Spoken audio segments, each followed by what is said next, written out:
Kalau permukaannya luas, pakai kuas yang lebih besar nih, biar cepet ya. Nanti kalau bagian kecil, kuasnya kecil. Nah, oke, nama saya Timotius Suwarsito, tapi biasa dipanggil Kak Toto oleh murid-murid. Usia saya sekarang 47 tahun. Dan pekerjaan saya sehari-hari adalah mengajar lukis untuk anak-anak berkebutuhan khusus. Semua di pinggirannya ya, nih lihat. Dari sini putih, ini tebel.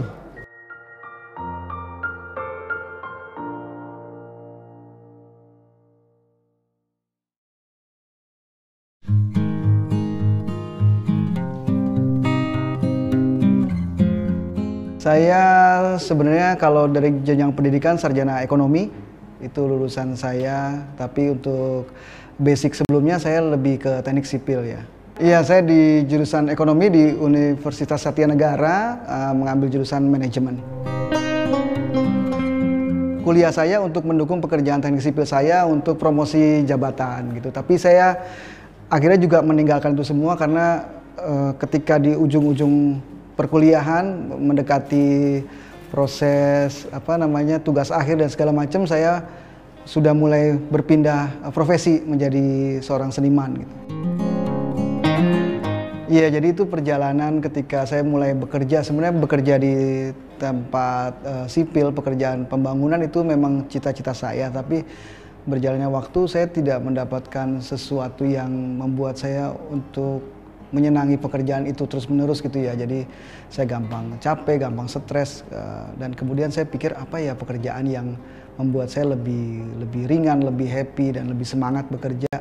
Sampai pada satu titik saya kembali teringat masa kecil yang saya suka melukis, suka menggambar, beberapa kali mungkin pernah memenangi lomba-lomba gitu ya. Jadi dari situ saya pikir saya mulai dari sini saja, dari melukis, dan kemudian saya mencoba belajar lagi melukis dengan seniman-seniman besar yang ada di Jakarta.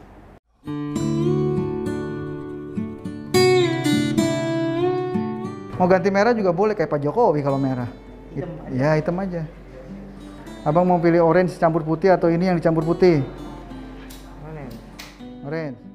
Saya belajar melukis nyolong-nyolong ya. Jadi waktu itu tuh belajar lukis kan agak mahal. Lesnya juga mahal, tapi saya punya tetangga 2-3 orang itu seniman. Jadi setiap pulang sekolah waktu SD, saya sempetin ngelihat mereka berproses melukis, berkarya. Ketika sudah selesai saya lihat, saya pulang ke rumah, saya ulang lagi, saya coba lagi. Besoknya lagi begitu lagi saya lihat dia lagi melukis apa, saya tungguin sampai selesai, lalu saya coba lagi di rumah. Itu proses belajar saya waktu kecil. Otodidak berarti ya? Otodidak, iya. Itu mungkin SD saya kelas 4 sampai kelas 6 itu saya ulang-ulang sampai SMP. Saya pulang mampir lihat seniman itu melukis atau tetangga melukis, saya tungguin, kemudian saya pulang saya belajar lagi gitu.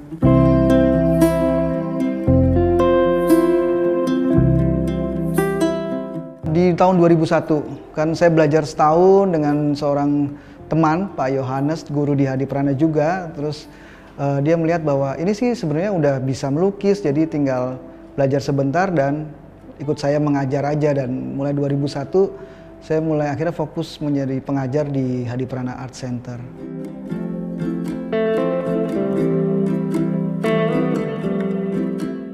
Jadi tahun 2001 saya masuk untuk ngajar anak-anak kecil yang masih krayon, karena itu juga saya sebenarnya menolak jadi guru waktu nggak mau masuk PMDK itu karena saya nggak pengen jadi guru gitu ya, tapi ternyata memang saya harus jadi guru karena mungkin doa orang tua juga. Dari nama saya kan Warsito itu biasanya memang itu seorang pendidik gitu loh. Jadi ya akhirnya saya jadi guru, dan itu mulai dari nol saya ngajar anak-anak kecil untuk menggambar bentuk-bentuk sederhana. Sampai akhirnya saya dipercaya untuk pegang kelas yang lebih remaja, dewasa, untuk cat akrilik dan oil painting.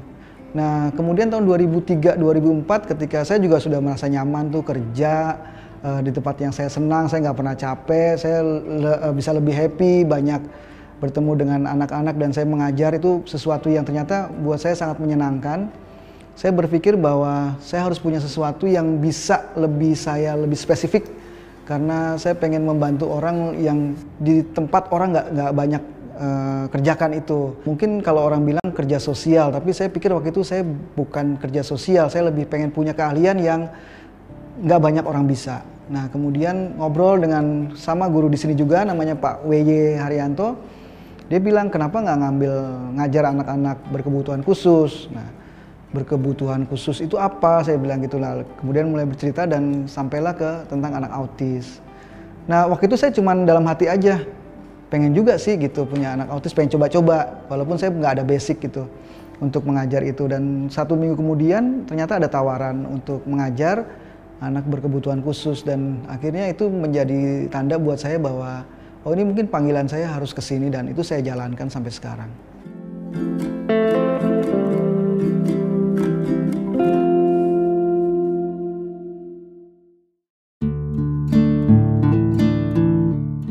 Ya di awal-awal setelah saya mengajar itu ya ini udah biasa ya, dicakar, digigit, kena pukul, kena jambak, itu tuh hal yang biasa.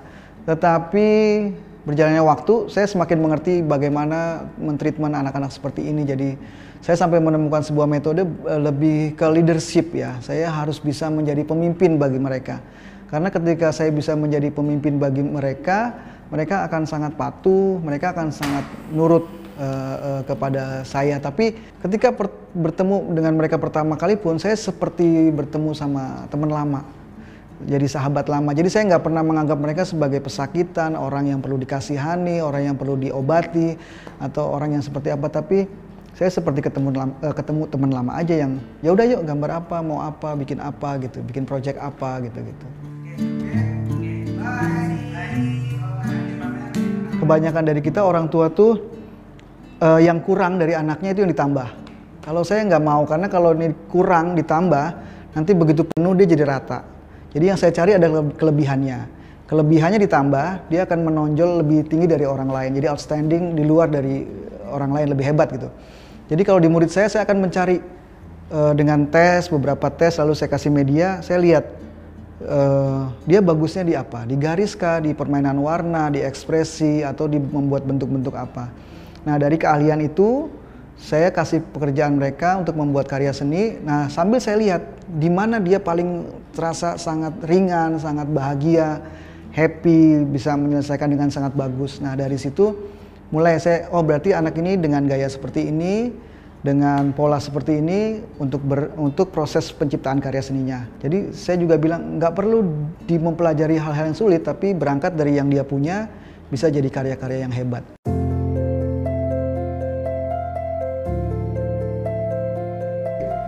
Oh ya udah nih. Nanti sampai sore di sini kalau ini belum selesai. Ya selesaikan dulu makanya.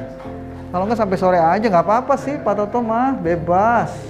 Iya yang mengkhususkan diri saya, tapi beberapa teman ada menerima 1-2 murid tapi nggak mengkhususkan diri. Kalau saya sekarang lebih memfokuskan diri untuk hanya menerima anak-anak kebutuhan khusus, karena permintaannya sangat banyak tapi yang bekerja di situ sedikit sekali. Jadi kalau saya terima anak-anak yang luar nanti jadwalnya jadi mereka nggak kebagian gitu ya. Kalau anak kebutuhan khusus kan udah ratusan ya, cuman kalau yang aktif sekarang sekitar 30-an anak, 40-an anak itu yang masih belajar sama saya. Jadi ini gambarnya ini ya Bu, seperti biasa kekuatan gambar Dava adalah tokoh-tokoh. Jadi hari ini saya pilihkan dia gambar Insinyur Soekarno, Presiden pertama. Iya, jadi itu karena mungkin saya awalnya di Hadi Prana. Jadi Hadi Prana itu memang link untuk orang-orang lingkungan pejabat tertentu itu sangat dekat ya. Nah, saya mulai ngajar privat. Jadi di Hadi Prana saya diizinkan untuk ngajar privat ke rumah dan 1 orang.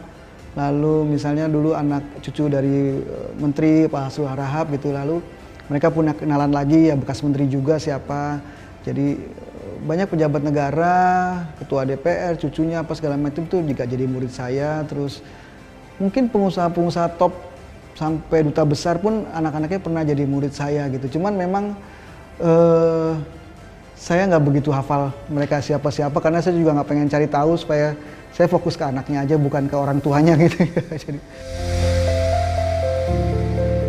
ada waktu itu ya, sebenarnya itu sangat posisi paling atas lah gitu ya. Cuman waktu cara dia nelpon saya tuh yang ajudannya sih kurang menyenangkan gitu ya. Dia maksa lalu menyebut nama-nama pejabatnya, menyebut nama-nama orang pentingnya itu. Kemudian saya di-push untuk cariin jadwal. Saya bilang jadwal saya sudah penuh, kalau mau menunggu waiting list segala macam sampai saya atur jadwalnya, dan dia nggak mau, ya saya akhirnya tolak.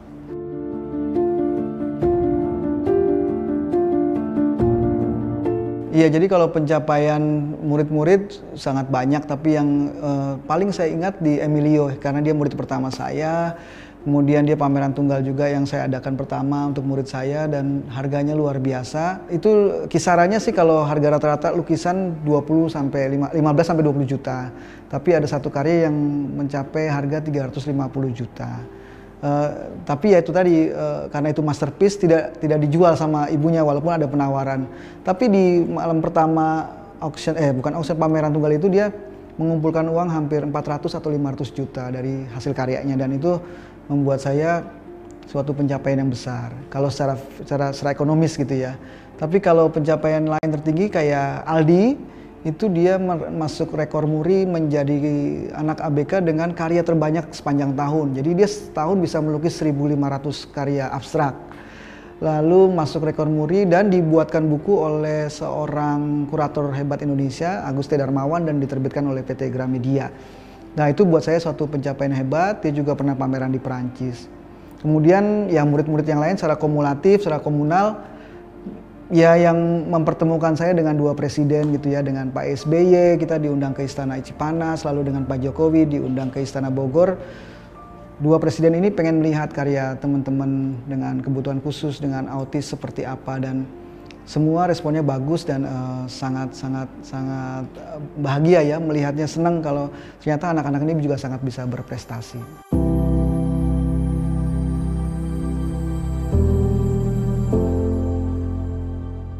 Kalau saya memang karya saya mungkin di lingkungan sekitar saya aja ya. Jadi kalaupun pernah beberapa ikutan sampai ada yang orang Spanyol beli atau orang luar negeri, tapi biasanya itu dalam lingkup charity. Saya jual-jual lukisan saya untuk charity, saya jual-jual lukisan saya untuk misalnya waktu itu ada orang perlu apa gitu ya. Atau saya terima pesanan-pesanan dari katedral atau gereja atau sekolah, itu biasanya saya buatkan. Gitu. Jadi kolektor saya masih secara umum gereja sama orang-orang di sekitar saya.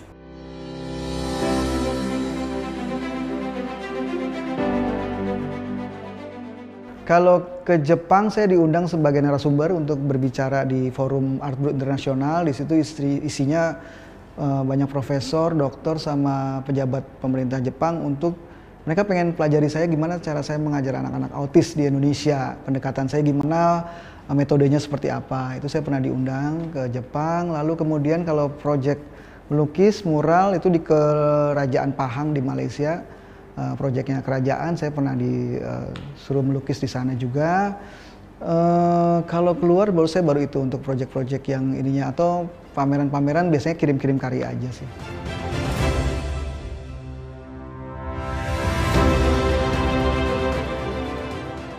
Buat saya surprise ya, karena tadinya saya nggak ada pemikiran sampai ke sana, sampai ketemu presiden, masuk komplek menteri, lalu sampai ke luar negeri diundang segala macam jadi pembicara.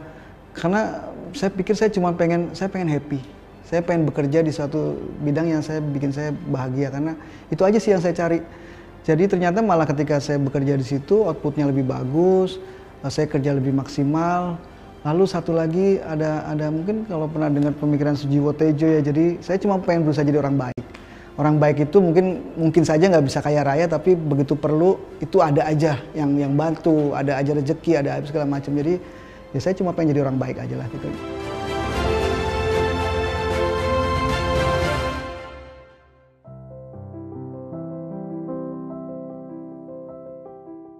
Jadi kan pendekatan seni itu kalau saya mengajar ke murid-murid itu biasanya saya minta orang tua itu dua hal. Apakah ini mau jadikan sebagai seniman murni atau menjadikan berkeseniannya sebagai sebuah media terapi. Media terapi itu berarti dari gambar-gambar yang dihasilkan dia juga melakukan hal-hal yang sifatnya terapeutik. Misalnya melatih konsentrasi, melatih kesabaran, melatih ketenangan, mengekspresikan diri, mungkin kalau yang malu-malu gitu ya. atau membiarkan mereka melakukan kesalahan-kesalahan, bahwa menyadarkan mereka bahwa kesalahan itu bagian dari kehidupan. Dan misalnya ya saya melarang murid saya misalnya untuk menggambar tuh pakai penghapus gitu. Lalu saya tanya kenapa saya larang, karena ketika kamu melakukan kesalahan, cobalah menyelesaikan, bukan menghilangkannya gitu. Nah itu kan hal-hal kecil itu mesti dilatih dari kecil. Karena saya outsider, orang di luar sekolah seni, jadi apa yang saya utamakan adalah proses melukisnya supaya menjadi media terapi. Maksimalnya gini, harapannya gini, setelah melukis saya bisa jauh lebih bahagia dari sebelumnya gitu. Jadi ketika saya sudah menyelesaikan satu karya, saya harus lebih bahagia dari sebelum saya membuat karya ini.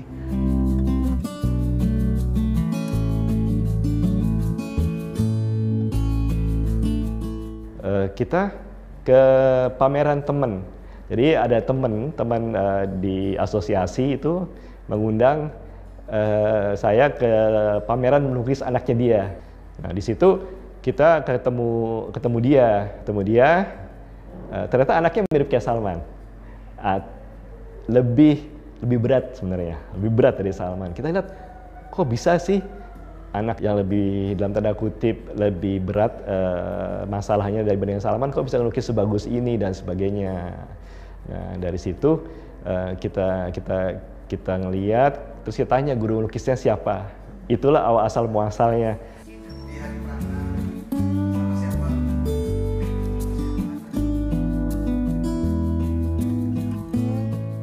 Jadi awal belajar melukis itu sebenarnya buat terapi.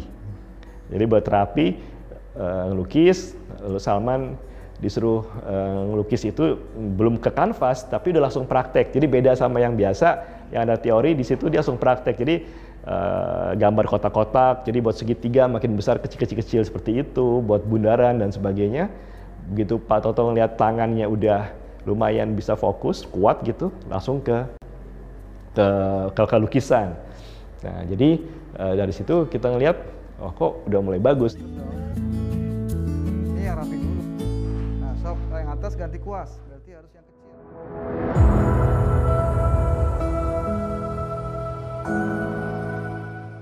Ya pertama ya buat Pak Toto sih kita harap masih terus bisa membimbing Salman ya, memperkuat, meningkatkan kemampuannya untuk melukis, skillnya, dan juga kualitasnya itu bisa ditingkatkan terus ya, bisa membimbing Salman lah sampai ke jadi pelukis yang handal di bidangnya ya. Itu sih harapan kita sih dari Pak Toto. Dan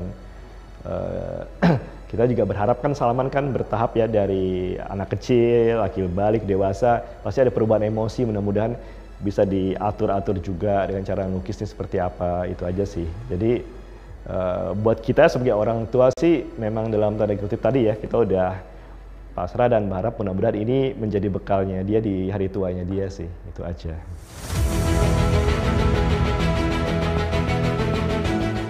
Saya sekarang istilahnya lebih bangga ketika orang tuanya itu bisa menerima mereka dengan karya yang mereka buat, karena emang tugas terberat saya adalah meyakinkan orang di sekitarnya dulu bahwa ini anak-anak hebat, ini anak-anak luar biasa, punya potensi yang luar biasa. Tinggal kita mau nggak ini mengembangkan jadi sesuatu yang hebat. Kadang-kadang saya juga nggak kaget kalau misalnya tiba-tiba besoknya dia laku, karyanya mahal, diundang ke sana kemari, karena saya sudah memperkirakan bahwa memang dia hebat, cuman karena nggak ada dukungan dari orang tua, kemudian berkembang jadi sekitarnya juga nggak ada yang mendukung, dan akhirnya dia tidak bisa mengeluarkan kemampuan maksimalnya. Itu yang sering terjadi.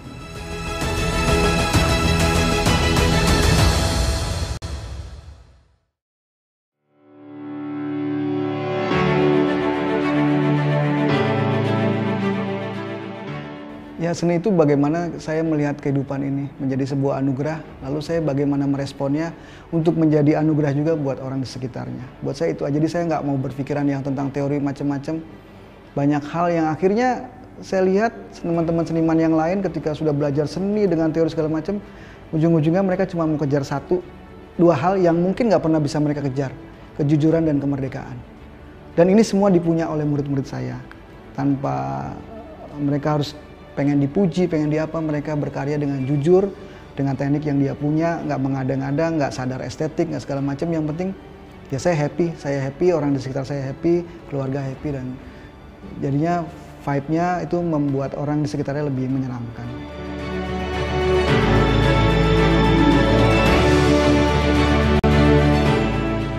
Anak berkebutuhan khusus bagi saya adalah sahabat terbaik saya di masa sekarang dan mudah-mudahan sampai ke masa yang akan datang. Saya banyak belajar dari mereka tentang kehidupan, tentang seni, bagaimana saya juga harus menjadi seorang seniman.